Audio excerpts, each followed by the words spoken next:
Here in Australia, we have a culture of using inherently bizarre slang. We shorten everything that we possibly can. We create words that don't really make sense to any normal human being. And we swear more than anyone thought was humanly possible.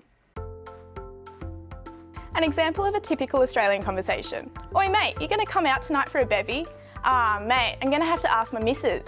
My missus. Is it your wife? Is it your girlfriend? Is it the girl you have on the side? Who on earth is this missus?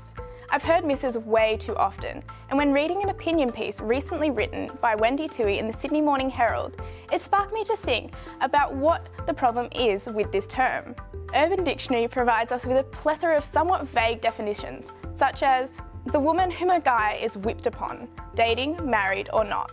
Or perhaps your missus can be either your girlfriend, wife. It's usually girlfriend belonging to a teenaged or guy in his early 20s. So it is your girlfriend or wife. But what really bugs me about the word is the sense of ownership that it implies. It implies that one's girlfriend or wife is a possession, as implied by this Urban Dictionary quote of belonging. Are women belongings?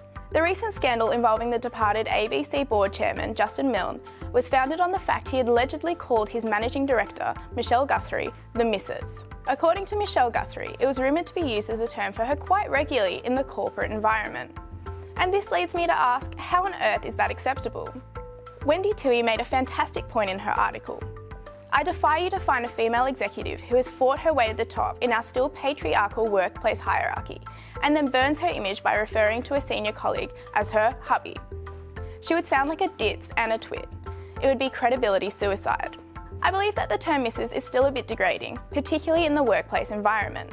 Working on the point that Wendy Toohey makes about the hypothetical situation of women using the term hubby in the workplace, it leads you to imagine what the backlash over this comment would be.